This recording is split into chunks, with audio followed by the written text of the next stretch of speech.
I've actually talked to a lot of people about this. I've talked to transitioning flag officers that have done 30 plus years, and they're trying to figure out what they should do. And then I've talked to like a lot of junior officers and everything in between. And I always tell them the same thing. I call it the Saturday morning coffee test. I found myself every Saturday morning, you get a little bit of spare time and you're reading on a Saturday morning, you're reading the news, you're looking at a feed on social media or something like that, and you're drinking coffee. Be very, very thoughtful on what you just naturally gravitate towards. And this is just like it doesn't have to be Saturday morning, but just be thoughtful on like what interests you when you have spare time and you're looking at something. Do you wake up early and write? And I think that's kind of where you realize you wanted to be a writer. For me, I was like, and still am, like a defense tech junkie. I love reading about the latest piece of defense technology. I love reading about what companies are merging with other companies, who's receiving funding from whom, what new programs are coming out from different program offices. I just found that very interesting.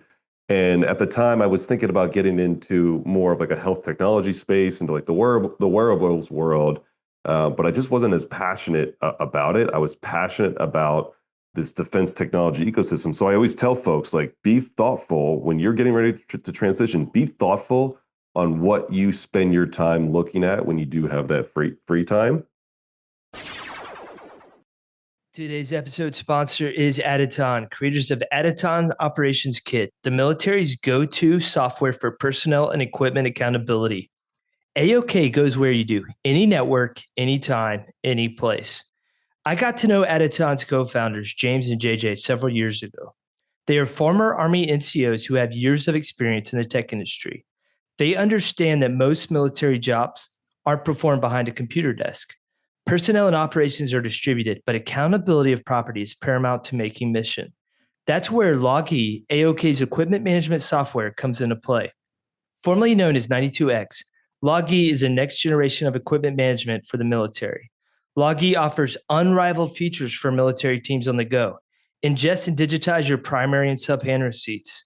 Generate and share sub-hand receipts and DA forms with your team in just a few clicks. Capture photos, tags, and notes across your team to build context on the state of equipment. Get easy on-the-go access to critical property records. Logi is custom built for the modern military professional. It gives you your valuable time back so you can get back to the mission at hand at home or in the field. Whether you're doing monthly inventories or preparing for deployment, Logi is your pocket property book, giving you real-time visibility into equipment status and mission readiness. Logi is currently in use across the U.S. Army Special Forces, and it's expanding. For a limited time, listeners of the From the Green Notebook podcast can try out Logi for free. Visit aditonppbc.com/FTGN-Logi to get started. That's ADYTONPBC.com/FTGN-LOGE. Today's episode is brought to you by Dunedain Systems. Dunedain is excited to introduce Warmind, an AI platform purpose-built for the military. Warmind supports operational product generation, massively accelerating planning, operations, knowledge management, and intel workflows. What makes Warmind different is it actually connects to your unit's data and learns how your specific warfighting function operates. It's not some generic chatbot. It's a full agentic system built by warfighters for warfighters. Warmind understands, learns, and helps you iterate on your SOPs, your planning processes, your MTO, your operational doctrine, and more. Units across SOCOM, the broader DoD, are already using it, already cutting workflows that used to take days down to minutes. Now, the beta is free for a limited time for .mil and .edu users. So head over to dunedinsystems.com. That's DUNEDAIN systems.com and just hit try for free.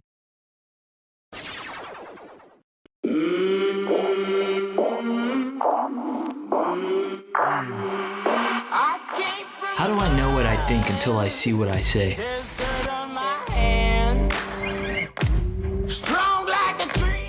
The Green Notebook, carried by military leaders around the world.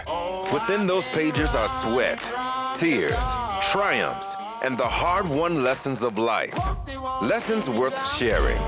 Each week, the team dives into the notebooks of military leaders, business professionals, authors, athletes and coaches, and entertainers to share lessons and help you lead with the best version of yourself.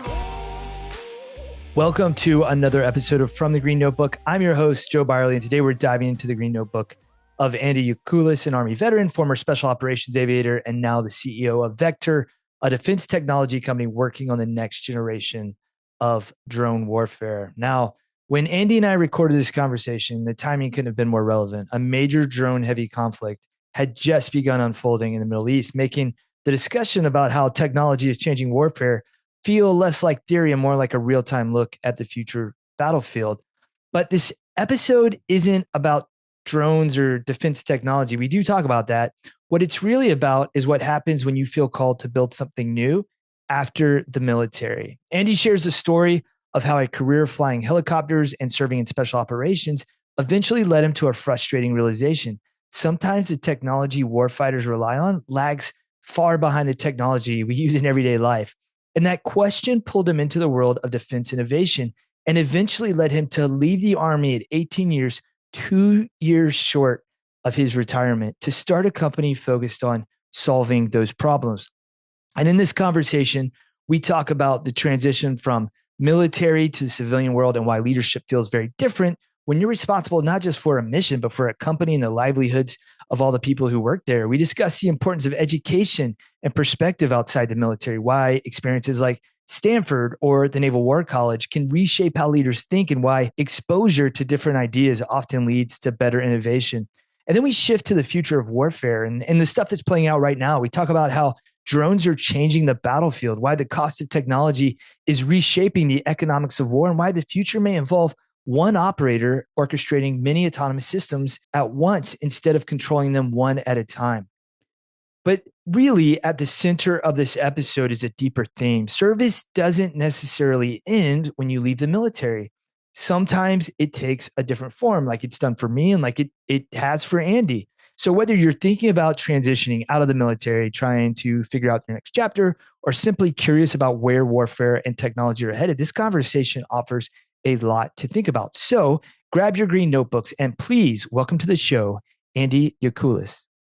Joe, thank you for having me. I've been excited to do this with you. Yeah, we've been talking about this for quite a little bit when we first met at AUSA back in October. And, a lot of the episodes I record typically get aired, weeks, months after the recording, but we're literally within a week of the start of the war with Iran, which is a very heavy on the drone side, which is in your wheelhouse. So I think this episode will be airing exactly like, I think, 2 weeks to the day that this kicked off. So I think it's going to be very timely. And I want to talk about that. I know I'm dragging this thing out, man. But I want to back all the way up to the story that got you in the position you are now at Vector. Yeah, I love to share that. And I think, we'll lead it back to current events in the Middle East, which I think drives a lot of my motivation to be doing what I'm doing now at Vector, and the motivation that I think a lot of us had to serve.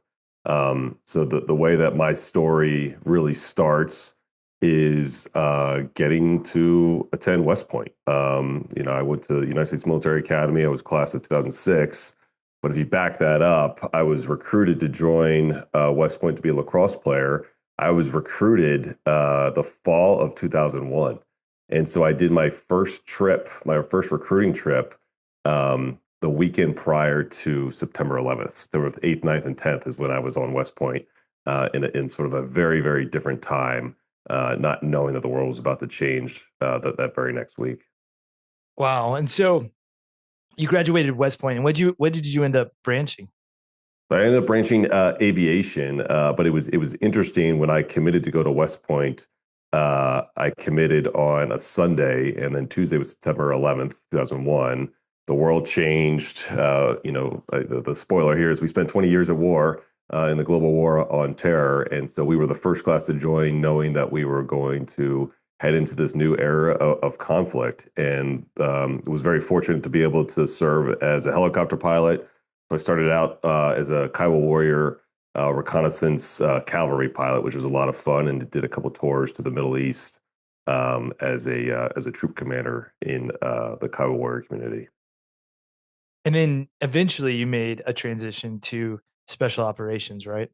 Right. So the passion I've always had is to work for high functioning organizations. Always wanted to have a very big impact on our national security. And while I loved what I was doing as a Kiowa Warrior pilot, wanted to assess for a special operations unit and was successful in doing that. So I spent about a decade in special operations.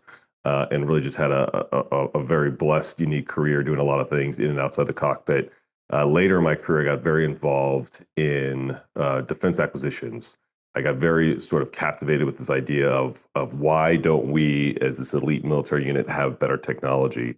Why do I have better technology in my car at home or in my iPhone than I do in this advanced helicopter that we were flying? And almost became sort of an obsession of trying to understand the defense acquisition system, trying to understand how do you streamline technology in the hands of the warfighter. And a lot of that came out of some frustrating operations that we had where the technology was just not working to the way it should. And it led me down this path of doing a lot more outside of sort of like combat roles, but more in the defense innovation, defense acquisitions ecosystem, which is where I finished out my career in the military. How do you think your time in special operations kind of set you up for the role that you're doing now at Vector? Yeah, it's a good question. So as a leader in special operations, you lead in a very specific way in the military. And I know you obviously talk a lot about leadership on this podcast. We analyze a lot what it takes to be a successful military leader. A lot of that does translate into the business world, but a lot of it doesn't. There's a lot of differences in how you lead in a for-profit business than you do in the military, especially in special operations. And I'll just like say, you don't realize until you get out of the military how blessed you are to be a leader in the military. You don't realize in some ways how easy you have it. You have an entire institution that recruits people for you, that moves them where they need to go. They set salaries and compensation for you. They set the bonus structure. You don't really have to worry about hiring and firing people at all in the military. And in a lot of ways, you're sort of set up in a much easier way, in a much easier fashion than you are in the corporate world. And obviously in the business world, that's what I spend a lot of my time doing is recruiting top talent. As a CEO, that's one of my main responsibilities is finding, recruiting top talent, trying to get people to quit jobs and to move to where we are to work with us. That is not an easy thing to do. And you spend a lot of time doing that. Further, once you start talking compensation, the leadership gets a little bit different. It becomes a little bit transactional in some ways when you're working on the business side. Once you start talking to employees about their salary, their bonus structure, and things like that, it just changes things and it makes things a little bit different. You can still lean on mission and purpose and try to attract people there, but at the end of the day, people are working a job because they're looking for that financial compensation. Yeah, you and I were kind of talking about this the other day, and I've been thinking about this a lot since our conversation. Like in the military, and I would argue that very few positions um, are there where like things aren't set for you, and even when they, even when they're a little bit loose, like you said, like compensation's taken care of. All the paychecks, the pay scale, all that stuff is taken care of. Don't even need to worry about that. And like I think I equate when we were talking, I equated it to like you're in charge of this train cart and the train's going from point A to point B, like that's set. You're not planning that. You're just kind of designing the experience within the cart itself. Like you might pick the napkins, you may pick if they're like what kind of music's playing and stuff like that.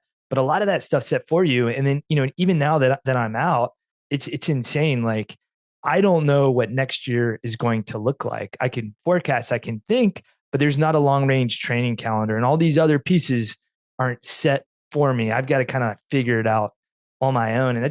And you're right. Like that's a totally different mindset shift than when you're on active duty.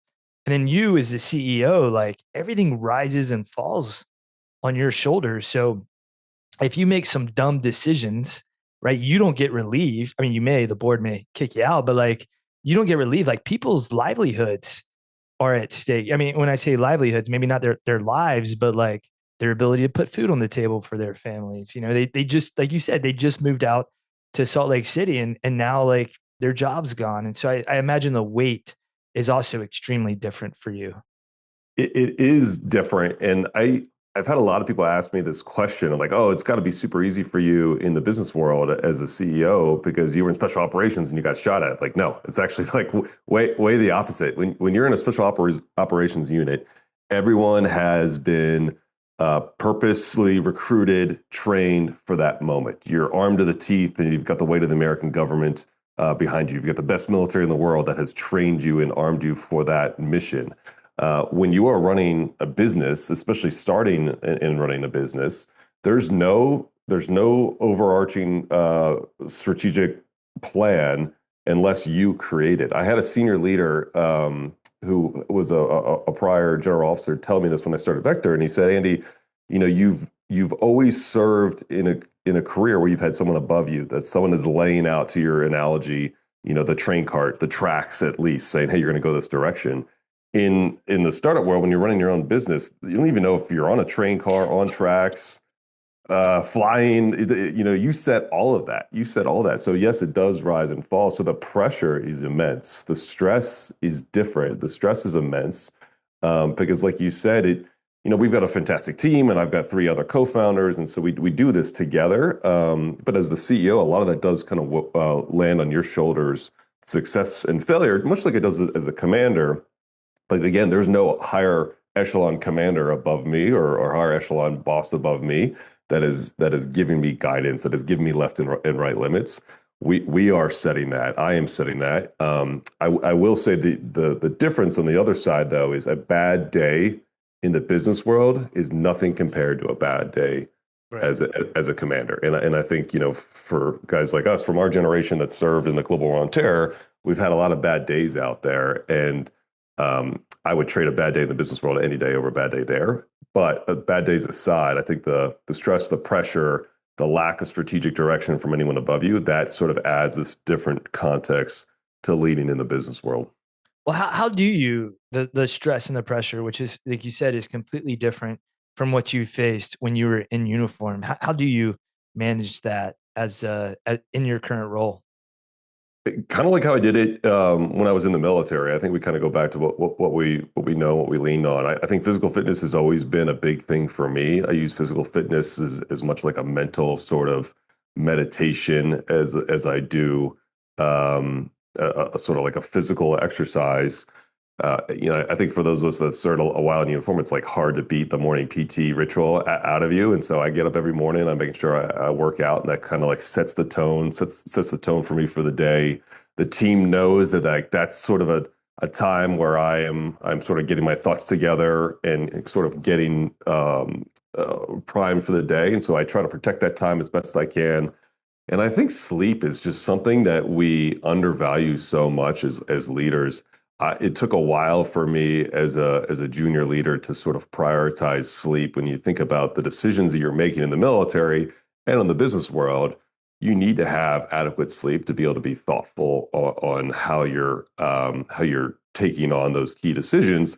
Especially as a CEO, you're going to make a few very key decisions, and you can't get those decisions wrong. You'll make a lot of little decisions, and some of those you can get wrong. But kind of back to like the pressure and of people's livelihoods are on the weight of your shoulders. You got to get those good decisions right. And to do that, you got to have a clear mind. And so I think for me, sleep is as much about decision making as it is about stress relief at the same time. Yeah, I was thinking, for me, like when I was younger, and I'm sure this was the case for you as well. I would, sleep was the last thing, and so I would show up to training exercises, or like making decisions in the field or even in combat, basically with the cognitive abilities of a bar drunk, Exactly. because I was like so tired, I was like loopy, and then like we would all sit around and brag about, oh man, remember like you were giving us guidance and then you fell asleep, stuff like that. Like everybody would brag. It was like a badge of honor. And then once I got to command, and I don't know like if you track this stuff, but I started wearing a whoop.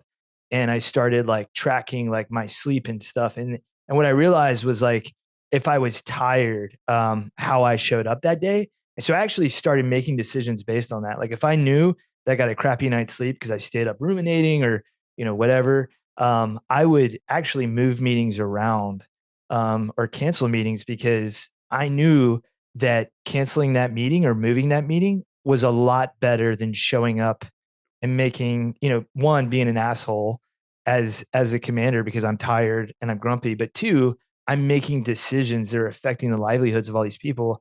And I'm doing those on like, 4, maybe 5 hours of sleep.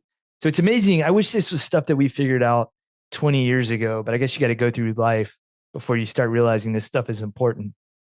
I had a phenomenal commander when I was a senior captain serving in a J3 role overseas. And as a J3 overseas in special operations, you're making a lot of key decisions.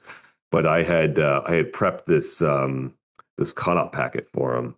And usually I, did a fairly good job. And I remember I was watching him look at my cut-up packet, and he went through it and he closed it and put it on his desk, and he turned to me. He said, "Andy, go back to your room right now and go get some sleep." And I was like, "Is it that bad?" He's like, "Just go get some sleep. We'll talk about it later." And that was a sort of a defining moment for me, when, to your point where you like brag about how, yeah, I can operate on 4 hours of sleep and I'm fine. It was like a toughness thing. I realized in that moment that it drastically impacts your work. And there's a lot of actually CEOs that I kind of study and read about that actually do key decision making meetings at certain times of the day when they know they're at their mental best. Depends on every person. Some people that's early in the morning, some people it's midday, some it's later in the day. And so we try to make sure that we're thoughtful about when we're making decisions, how we're making decisions. Sometimes you don't have the luxury of moving things, but if you can, I love what you're talking about, Joe. Like moving things to when you're ready to be in that decision making space, and you're not treating people in a way that they shouldn't be treated because you're tired and you just burned it down on staying up doing working or something like that. Yeah. So I want to move on now because I think, like we've talked about the cognitive stuff. But I know you went to Stanford, and I'm curious too, because it's like I imagine it's one thing, you're seeing the acquisition stuff. And so you're learning the system on the DoD side. But did that education at Stanford also help prepare you for this? It did. I mean, it changed everything for me. And it's sort of like this brochure. I'm like this walking brochure for Stanford. It literally changed the trajectory of I think my career on the business side. And so the rest of my story in the military goes, I was in special operations for about 10 years, really enjoyed this concept of defense innovation and bringing technology from tech companies into the hands of the warfighter. And so I was able to take a pause, so to speak, from my Army career, go to Stanford. There's a 1-year program at the business school there. And I just dove headfirst into all things entrepreneurship, venture capital, so private investing into companies, technology, innovation, and really embraced my time there to learn as much as I could about how are technology companies so successful in innovating fast, and how do we replicate that innovation cycle? How do we replicate the great technology companies that are building tech for other industries, but for the military? And this was a time when um, Anduril was really starting to get to be very popular. There was more investment into the defense technology ecosystem. And so it was a very exciting time to be out at Stanford talking about defense tech. Prior to my time there, it was not fashionable at all to talk defense technology in Silicon Valley, and was really fortunate to be there at a time and to still now be in an industry in a time when people are really excited about defense tech. And so Stanford really kind of laid that foundation for me. It allowed me to speak a different language. It allowed me to sort of have credibility in the business world, where when you're in uniform, you learn a lot of great leadership traits, but we learn very little, if anything, about the business world. And so Stanford gave me that foundation. Yeah, and at Stanford, I've been there several times in the last year and a half. I think one of the things we were talking about is I'm working on a book project with Ryan Holiday right now, doing a biography on Admiral James Stockdale, who was a prisoner of war for 7.5 years in the Hanoi Hilton. and some of the other places there. And, but when Stockdale was a field grade officer in 62, he took time away from the military, did 2 years at Stanford. And, he credits that education with preparing him for what was about to happen to him, getting outside the stuff he had already learned in the military, prepared him for really going in to the unknown. And so there's one of the things that he says, and, one of his mentors, who is a professor at Stanford, said is that education doesn't necessarily prepare you for success. It prepares you for failure. Mm. And so I think that, the research I'm doing and, the other people I've talked to like yourself, I think this education outside of the military is so important. And it's funny, like, I don't know about you, but like, at least when, when I'm on the conventional side, before I got to serve in the soft community, when you were talking about educational options, it was crazy how many people were like, don't go do it. Stay in army or military schooling. Don't go to Stanford. Don't go to Georgetown. Don't go to Yale or Harvard, any of these places. Like, it's a waste of time. Stick with this. And the more and more people I've talked to and seen, senior leaders who have these education from outside of military institutions, just seemed a little bit more well-rounded and prepared for those roles. I'm just curious of your experiences with that in the military, and then, like you said, like now in your current role as a CEO, like how that's prepared you. I think some of our best senior leaders in the military right now, you can look at their profile and you can see that they went to some sort of civilian university. It gave them an experience, and it gave them a broader perspective of the world. We are those of us that serve in uniform or still are institutionalized, and we have this like weird military culture. And some people, I don't think, some officers, some senior NCOs don't transition well because they're so institutionalized with how the military teaches you to think. That works really well for some folks, and I think some folks will become really great senior leaders.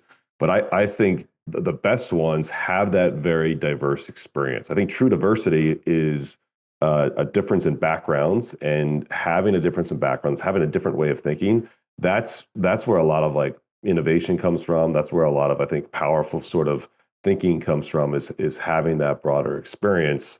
So even if a leader, for those that are listening to your podcast that aren't looking to transition anytime soon, I would argue very, very strongly, like, go do a civilian education. Go see if you can do an alternate PME. You will be better for it. You will think differently. You will learn something else that you haven't learned before. But it's not for everyone. I do think there are some folks in the military that sort of like that military path. They like that way of thinking, and I think they will do just fine, and they have the ability to become a really great senior leader. But I think the best ones have that very diverse experience. For those that are looking to transition out of the military at some point, having that civilian education, that civilian experience, that alternate experience is a great differentiator and will help you exponentially in the long run. I remember when I had just graduated. I went to Naval War College, so that's like, I guess, like one step down from, I don't know, but I like went to Naval War College too. All right, okay, good. So like I remember going there and like I'm learning about things at strategic level, learning about the Peloponnesian War, learning about ending a conflict, starting conflict resolution, all these things, that were the operational strategic level of war. And I got to my unit as an operations officer out at Fort Carson. And, it was like first couple of months in, I'm sitting down with my battalion commander and he looks at me and he's like, man, I bet you wish you went to Command and General Staff College right now, because you're really struggling with the military decision-making process. And I was like, I'll learn that, like, even through blunt force trauma over the next couple weeks or months, I'll figure it out. I was like, but I would never trade that education in for anything else. And then when I found myself, in Afghanistan, advising the commander of Resolute Support Mission, or the stuff I was doing at JSOC, that base of knowledge I got at Naval War College on the operational strategic level, like, set me up. Like, I was thinking differently than somebody who was just really good at course of action development. So yeah, well, it's good, man. Another fellow Naval War College alum. That's where like I had this renewed love for education. Actually, it's from the Naval War College, and it's funny two Army officers are giving so much credit to the Naval War College, but it was a great program there. They almost treated it like a civilian education in some ways, although it was very heavy emphasis on military strategy and military history. But I guarantee you that you are more well-rounded and can think at a higher level having gone there than folks that just studied. Nothing's wrong with the military decision-making process, but just studying that, there's so much more to a well-rounded senior leader than just kind of having that very classic, compartmentalized, institutionalized military education. Yeah. Well, I want to, I was going to say like this episode is brought to you by the Naval War College where, but I want to, something else I thought was like really interesting about your background, Andy. So, for me, I was like, you know, once I got close to 20, I figured out like I want to be a writer. Like that's my passion. That's where I want to go. And I was like, I'll just get to 20 and then figure it out. And it lucked out for me because I got the opportunity to do battalion command between year 18 and 20. Retiring right out of battalion command, which for listeners, I do not recommend that. That was really hard to do. But it was the right time for me to leave. Like I left the military on time because I knew what I wanted to do, what I was passionate about. And so far, like everything's been working out. Like I still, it's been a year and a half and I still feel like I'm on leave. It's very hard, a lot of the stuff I'm doing, but I still feels like I'm, on leave because I'm doing what I love. But you didn't do that. You actually left before that 20-year retirement window. And I'm really curious about your calculus behind that. Another hard not recommend is doing what I did. And then maybe there's a joke here about the military decision-making process. I probably should have studied that more because I did make a decision to leave at 18 years. And looking back on it, I would have still made the same decision. That decision obviously worked out for me in my situation. Going to Stanford and learning about the entrepreneurship community, startup community, the venture capital community, I knew I needed to start a company. I knew I wanted to start my own business, run my own business, and I knew it was going to be in defense technology. And I started working on an early idea of Vector while I was at Stanford and kind of refined that idea as the years progressed. But if you look at where I was in 2024, which was my 18-year mark, which is when I got out and started the business, a lot of things were happening in the ecosystem. A lot of things were happening in the market that we operate in, the drone space. And there was this massive revolution in military affairs that was happening in real time in the war in Ukraine. And I was concerned if I had waited 2 more years, I would sort of miss a lot of opportunities. I would sort of miss the time to start a company, get things built, to start sort of leveraging where I was seeing the market going. And so it was a very calculated decision. It was a calculated decision based off market timing. It was a little bit of it was a big bet on myself and my ability to do it. I think Stanford gave me that confidence. But just my network and support from senior leaders and a lot of my mentors gave me a lot of confidence to take a big swing and go for it. And so I did leave at 18 years. I think transitioning out of the military is a very sort of important thing and something that we could talk a lot more about. But I would also not recommend getting out and starting a company and getting right to work. I think spending a little time to recover and let some sort of stress melt away that you don't realize you've built up over the years is other good advice. But that said, it worked out for me and wouldn't have changed it. I'd like to introduce you to our newest partner, Roger Bank, a modern digital military bank built by military members for military members. Whether you're stationed stateside or overseas, Roger is designed to meet the unique needs of our men and women in uniform. I recently opened an account myself and the process was incredibly smooth. It took less than 10 minutes from start to finish. Now, here's why I'm excited to partner with Roger. They offer high-yield checking and savings accounts, zero account fees, early payday, and automatic savings with Roundup Match. Their military-ready direct deposit form is even auto-populated and signed by the CEO, saving you time and hassle. Plus, you get free global ATM access, real person customer support, and they even offer accounts for service members as young as 17. Funds are FDIC insured through Citizens Bank of Edmond, so you can bank with confidence and peace of mind. Visit roger.bank to learn more. That's ROGER.bank. This episode is sponsored by LSI. LSI is a service-disabled veteran-owned small business founded by an Army leader and combat veteran focused on finding exquisite solutions to wicked problems and providing affordable, agile, and responsive services at the nexus of IT and logistics. The company was built by a team of dedicated, service-oriented leaders who have spent their professional careers operating inside complex, uncertain environments and missions across the federal government and private sector. LSI currently supports the Department of Defense, agencies across the federal government, and now offers its proven performance, support, and services to private industry by helping business leaders understand and modernize large, mission-critical environments while keeping operations running efficiently, teams aligned in resource, and accountability intact. LSI's work spans enterprise IT operations, global logistics support, cybersecurity, data analytics and literacy, smart automation, and decision support systems used every day by thousands of professionals. Across every engagement, LSI brings the practitioner's mindset shaped by service, execution under pressure, and the belief that good leadership shows up in how systems, people, and decisions actually perform. Learn more about them at logistics-sys.com. That's logistics-sys.com.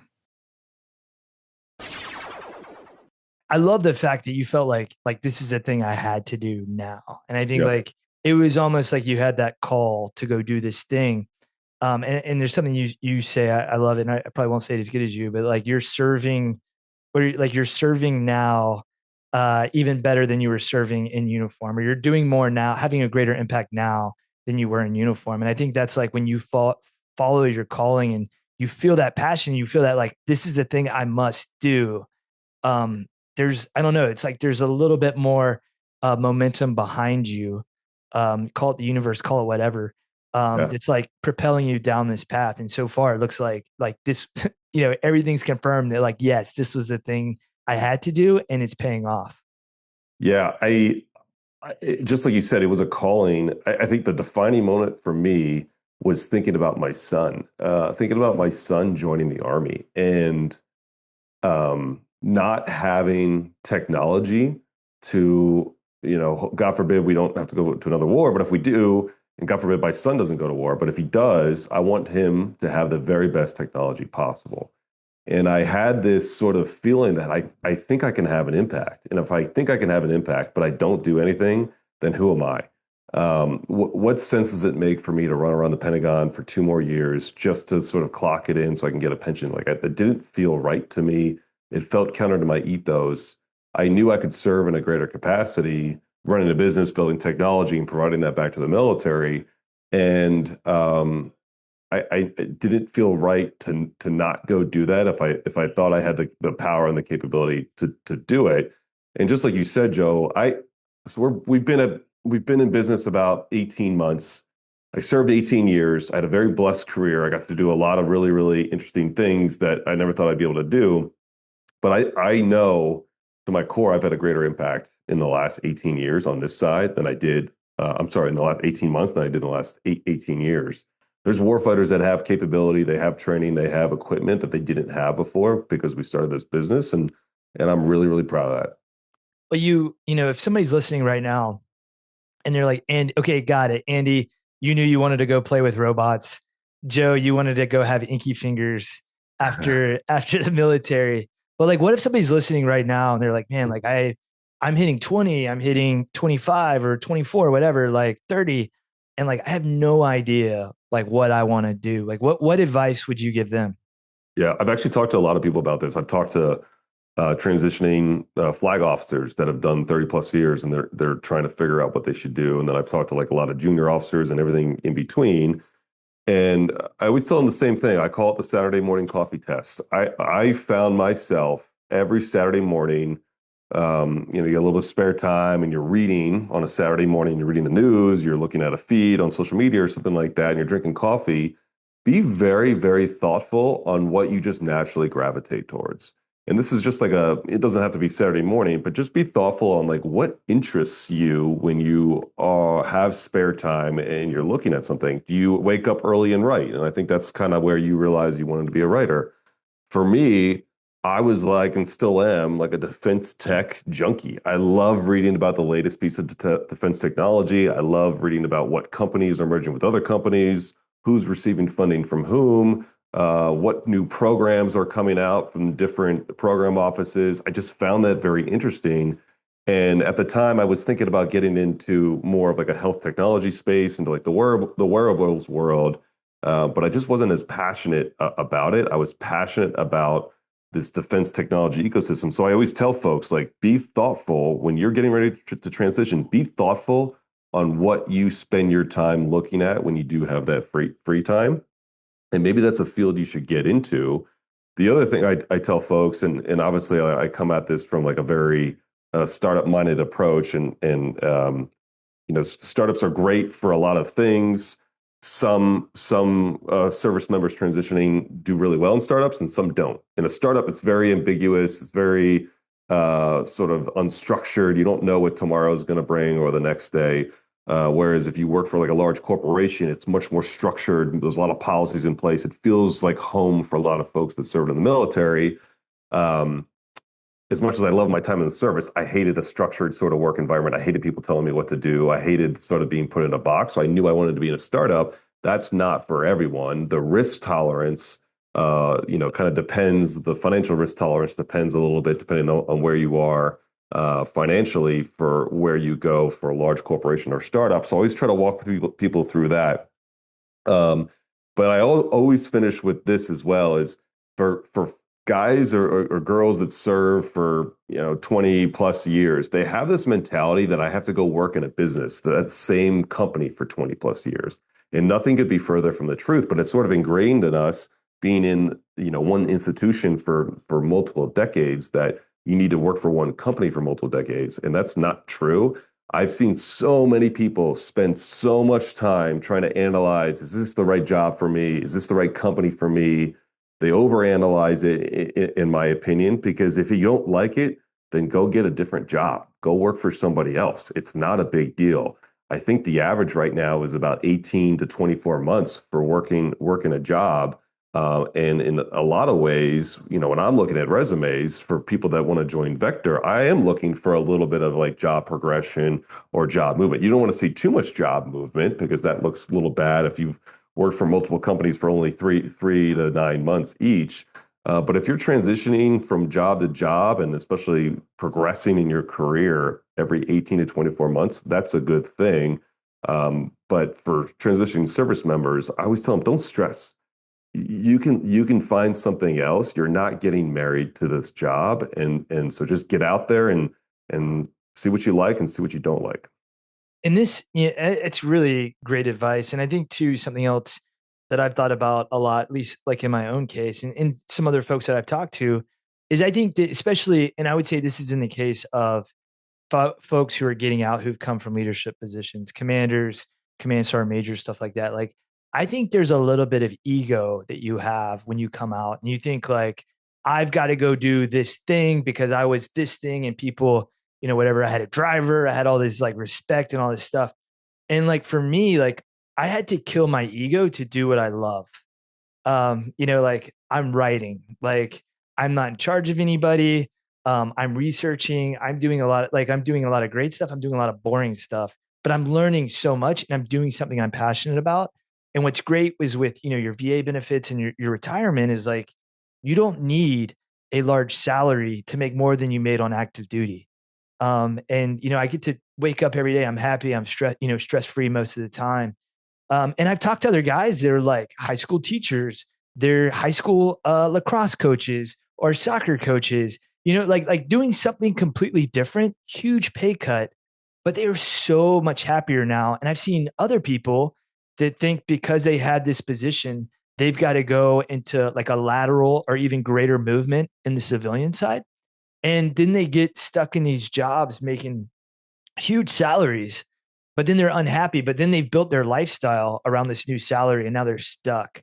Right. And so, what you were talking about kind of like slowing down a little bit after you retire, unless you start a drone company, but like slow down a little bit and kind of assess what's out there before like going all in on something. That's my only regret is not slowing down. I mean, it probably is just in my DNA. I just can't not go 100 miles an hour.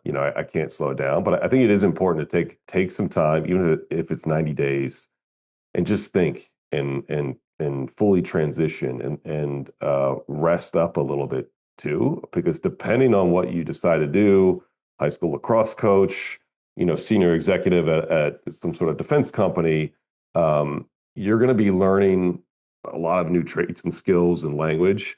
And depending on the job you take, I think in a lot of ways, the corporate world is almost harder than being in the military. You can't get away with a lot of things that you can kind of get away with in the military. And we've all seen like the C students, so to speak, in the military, and they do just fine. And you get paid the same as your A+ student of who's at the same rank. And that works for the military. That's not, you can't be a C student and hide in the business world, because you're going to be looking for a new job really, really fast.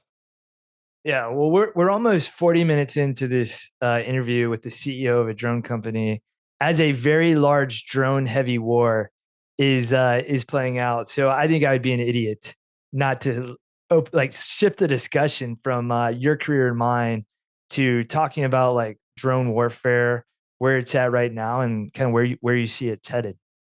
Yeah, I resist as much as possible saying that I'm a CEO of a drone company. I resist as much as possible saying that we are a drone company.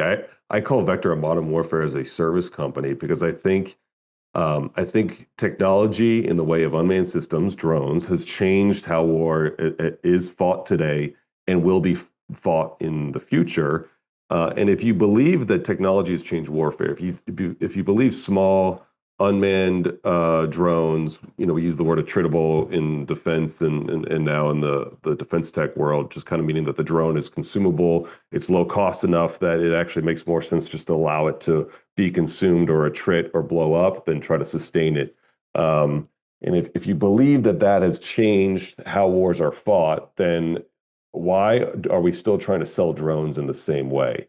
And so a big part of Vector is not just building the drone, but providing them in a new fashion. We provide drones as a service. In some ways, it's like the military is now buying a subscription of drones from us, and we either upgrade them or outfit our military customers with new drones, new capability as technology it advances. And so that's really key to our business. It's key to our business model. It's key to how we do everything from training to designing the drone to selling them. It's much more as a service model. Well, as a former cavalry, we're both served in cavalry units. Unfortunately, General Donahue planted the seed in my head before I went to go command a cavalry squadron. But he's like, if you have humans out there poking around at the forward edge of battle, getting killed, then like you're doing it wrong, Yeah. because the landscape has changed and the technology is better. And I realized that when I was in the organization, I was like, man, like there are things that we could be using to get a pulse on what's over the next ridge line, and that are attritable and not a human soldier. And so I think that I'm interested in your thoughts too. That as this technology continues to develop, just like the manned unmanned teaming, and that just that mesh of a human brain and an algorithm with a sensor forward is really going to be how we understand what's on the other side of that ridgeline. Yeah, I love this concept that you're talking about. I love this concept of giving technology to a warfighter. The drones we build are one-way attack drones. They're offensive drones that you strap a bomb to them and they go out and take an enemy tank or enemy troops. Um, and so that's like a life-taking sort of piece of technology, but we like to think of it as a life-saving piece of technology. I think back to yours and General Donahue's point, we should not be putting soldiers in harm's way. We should not be sending special operators into houses to find bad guys in the corners of the rooms. Unmanned systems can do that. And what we have done as a company, but what the industry has done, is we've brought down the cost on an unmanned system so it can be attritable. These things are flying munitions. They're like, flying hand grenades in some ways. And I think what we always envisioned in I think science fiction and movies is like a robot sort of soldier, humanoid robot walking into a room with a gun. And you don't need to do that. You can fly a small quadcopter, and the price point is cheap enough that if that quadcopter bangs into a wall and crashes, or it's detonated and you need to fly another one and another one and another one, the cost curve has come down, and we can provide that from the industry side to the military. And so the economics of warfare have really impacted how we think about what technology is being used. But I think democratizing access to technology that has this asymmetric impact is super, super important. So it's not just the special operation units that get the exquisite technology. It's your common soldier from your conventional military as well. Now everyone can have access to this type of technology. What's scarier is it's also available to our adversaries as well. And so really the access to precision weapons, the precision systems, has been democratized as well. And we see that in, the conflicts here in the Middle East, and a lot of like the conflicts happening in the gray zone up until we went into this full-scale conflict with Iran. Yeah, and again, I think the democratization across the military, I think that's so huge. I remember in 2019, the organization that we were a part of, there was a vehicle interdiction in Syria, and the operators that were doing it, it's where you use vehicles, you use helicopters, whatever, to basically stop the vehicle, and you have to go in and clear it. Well, the guy had a suicide vest on, but the team leader threw a quadcopter up, went in, and they were able to see that the guy was wearing a suicide vest, and they ended up getting it, that he detonated it before any soldier or any operator was injured in that. And so then flash forward 2022, I'm going out to the conventional force, and like we're still playing around with Ravens. Right. And it was like blowing my mind that like we didn't have this technology. And I know that General George and the efforts that him and Secretary Driscoll have been doing now for a year plus are really getting, like you said, that technology in the hands of warfighters out in the conventional force as well. Yeah, and you can bring it back even further to like 2014, 2015, when ISIS is using DJI drones, and they're rigging droppers, and they're dropping hand grenades on different military bases. And this kind of got a lot of counter drone technology off the bench and into the force. We still need a lot more of that, but we as a military, we as an American military, I think has been slow to adopt attritable technology. And I think if anything good has come out of Ukraine, it's seeing how unmanned systems can be used at a massive scale to have this sort of asymmetric impact. Really, really impressed to see the transformation in contact brigades that the Army has championed, and a lot of other programs that the Department of War is putting out to stimulate this drone industrial base, to stimulate the industrial base, so that it does make more sense for companies like us to build small attritable systems at a massive scale. I'm curious, with what we're watching right now play out in the Middle East, and what we've seen happen over the last couple of years in Ukraine. Where are you looking at for the future of the stuff that Vector's looking into, and that whether it's like a technology or like you mentioned the revolution in military affairs, but like things that are changing in warfare where Vector needs to be there. Yeah. So if you think about when we served the global war on terror, how drones were used, Predators, Reapers, Shadows, Ravens, that took many individuals, many contractors, many service members to put up, to fly, to operate one drone. So we were in like this many to one sort of concept. Right now, for the most part, we're sort of in a one-to-one, one operator flying one drone. And you can do that sort of at a very reasonable price point. A lot of people throw around this term swarm, like, okay, swarm capability. The Russians are swarming drones, the Ukrainians, we demonstrated a swarm. True swarm doesn't really exist, right? In the way that we're thinking about it and using it. True swarm, in my opinion, is drones at the edge, making decisions, maybe sacrificing some themselves, or at the edge, doing targeting sort of solutions to ensure that they're maximizing their effectiveness as a group to attack different targets. That doesn't quite exist yet. But what I'm describing is this concept from many to one, many individuals flying one drone, where we're at now, one to one, and where we need to go is one to many, where one soldier isn't flying many drones. He's more so like orchestrating many drones. That's where we need to get in the future. This comes back to this concept that we talk about, which is attritable mass. Attritable, again, being this word of consumable technology, but massing attritable technology together. So the price point is low enough per system that if you lose half or three-quarters of your systems, that's okay, because a quarter of them still get through and attack their targets.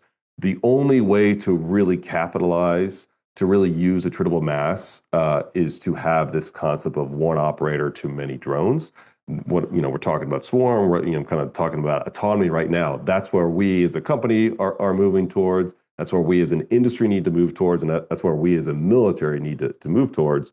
There's a battle plan in Indo-PACOM called Hellscape, and the unclassified version, which you can read about, talks a lot about swarms of unmanned systems creating a hellscape against the PLA or the PLAN if they try to come across the straits into Taiwan. It all sort of hinges on this concept of one operator able to orchestrate many drones, many unmanned systems at a massive scale to overwhelm any sort of invading force. And so for Hellscape to work, we all as an industry, we all as the royal sort of folks in the defense industrial base supporting the military need to push ourselves towards this one-to-many concept. Yeah, there's a great book, I don't know if you've read it, called Beast in the Machine by George Daugherty. And it's about like drone and AI technology and how it's shaped, like the history of it, how it's shaping warfare and how it will shape warfare. And one of the things he talks about is it'll change vehicle design. Like that's a big thing because now like we've seen play out in Ukraine is you have an FPV that's able, that's what I don't know like how much like something like that would cost, but then it's taking out multi-million-dollar tanks by dropping some, by flying into something or dropping something. And, he's saying is like now you don't necessarily need a crew of people to man something that can deliver the same capabilities to the other side. And so like, do you see like, the need for tanks and, your Kiowa's already gone away. My cavalry units are already going away. Do you see the just even the designs of vehicles changing as we move forward? Because like we're going against this a trip like this like I'm sorry, what'd you call it? The attrition Attributable mass. This attributable mass, yeah. Yes, 100%. And nothing makes you feel older than knowing that something you used to operate in the military doesn't exist anymore. I was like part of the initial or one of the last people that get issued BDUs. I don't know if anyone remembers BDUs, Yes. Battle Driven Uniform, not CRYs, not multi-kits, but basic BDUs. That just makes you feel old just thinking about that. But as far as vehicle design, yes, 100%. The vehicle design needs to change. It needs to evolve. And this kind of brings us back to this concept of like, this is why I think service-based contracts as a service type contracts are the way of the future for providing technology to the military, because technology is evolving so fast on the battlefield. And in Ukraine, they say there's like a massive tech refresh every like 6 to 8 weeks. It takes longer than that just to like submit a proposal to the United States government right now for a piece of technology. And so technology is iterating so fast. Vehicle design is iterating very fast. You see these like really funny looking Russian tanks where they'll do like massive sort of cages, kind of like the cages we used to do on Strikers. Do you remember what be able to stop an RPG? It's kind of like that, but at even a larger scale to try to disrupt a first-person view drone, a small quadcopter with a bomb strap to it. Its ability to actually strike the tank.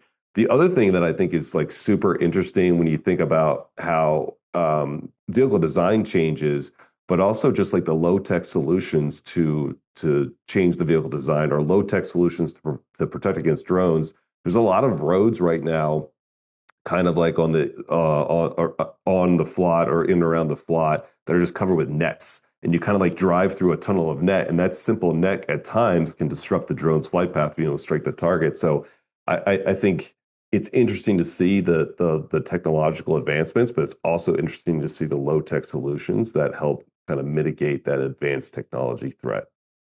Well, Andy, as we wind this thing down, um, I guess like what advice, I guess like kind of final piece of advice would you give to, and we go anywhere with it, man. Like it's world's your oyster. But like, to folks transitioning out, to folks looking to, solve some sort of problem, to, folks that are, watching warfare and are very interested in where it's headed. Do you have a final parting shot? Um, when you transition, be ready to be part of a team that is unlike the teams you were part of in the military. You'll never have the camaraderie that you have in the military, especially like deploying overseas. Like you'll never be able to replicate that. It's just different in the business world, and that's okay. You can find passion, you can find really great teams, you can find mission and purpose. I think Vector does a good job of providing mission and purpose to those folks, to our employees that work at Vector. But just be ready to like accept the fact that you'll never be part of a team that has that same camaraderie as you did in the military, and that's okay. Um, like I said, don't stress about finding the perfect job. Get out there, figure out what works for you, figure out what works for your lifestyle. I think a lot of people are seek advice or they want to follow in the footsteps of others, but you have to do what makes sense for you. Maybe being a lacrosse coach works for you. Maybe starting a company works for you. Maybe working for a large corporation works for you. Everybody's a little bit different based on their situation. And take a lot of advice and listen to what other people are doing. But at the end of the day, you got to do what works for you and your family for where you are. People have run different careers and have different levels of stress they've induced, and kind of based off that and your sort of bandwidth and how much endurance you got left, you got to pick a job that sort of meets all those criteria. I'm always happy to talk to transitioning veterans. It's one of the favorite things I do is I always try to make time for those. A lot of people make time for me as I was trying to figure this out. So very welcome people to reach out to me if they want to talk more about what makes sense for them as they transition. One last question. I know that was a perfect time to end it. I'm going to mess it up, Andy. Is like, I was just thinking about this while you were talking. Like, I started writing in 2013. I retired in my free time, and I retired in 2024, knowing exactly what I wanted to do. You know, you were tinkering around with like tech startups and getting in the acquisition space several years before. And when you get out at 18 years, like you're ready to go. Um, like I know everybody's busy. Like, like there's not a lot of time. And what I've learned is like you don't need more time, you just need to decide. And so how important is it for folks to like, even when they're on active duty, to tinker around with different things so they can figure out what their Saturday morning newspaper passion is? It's so important. You better do it. I mean, yeah, you're busy, but you have time. You do. You have time at night. You can watch less TV or get off your phone or maybe take a day off from working out or something like that. Go start a hobby. Go start a side hustle. Go figure out what you're passionate about. Get out of your ecosystem that you're in and go network with somebody in a different industry. I think that's something that we don't do or we don't teach our service members how to do is network, and the purpose and the value of networking and the circles you should be networking in outside of your sort of core groups. And so I think that's everything is taking that time to explore different opportunities, reach out to folks and read different things and try to gain different experiences. You better be doing that when you're in uniform. You've got the time to do it. I know people are busy, but you've got the time to do it. All right, Andy. Now we'll end. We'll end. I won't ruin it with another question. Well, thank you so much, man, for your time today, taking time out, from your job as CEO of Vector to talk to us and really just share your lessons learned, not only the ones you got from your military career, but on transition, and then your thoughts about, where warfare is going right now. Thanks, Joe, for having me. I really appreciate the time. Thank you again for listening to another episode of From the Green Notebook podcast. If you enjoyed the show, please give us 5 stars wherever you listen to podcasts. It helps us gain visibility and the opportunity to help more people on their leadership journey. Also, make sure you check out our website at www.fromthegreennotebook.com. There, you can listen to past episodes, read leadership articles written by military leaders from around the world. You can sign up for our monthly reading list email where you can learn about new books that are coming out, and our Sunday reflection email that comes out every Sunday morning. Is really short. It's a 2-minute read, but I guarantee you it's going to start your week off on the right foot. Finally, make sure you follow us on Twitter at FTGN Notebook, and you can find us on Instagram and Facebook by searching for From the Green Notebook. Again, thank you so much for coming on this journey with us. I am humbled by the opportunity to learn these lessons alongside you. So please join us next week for another episode of From the Green Notebook, where we're going to help you lead with the best version of yourself. I came from the mud. There's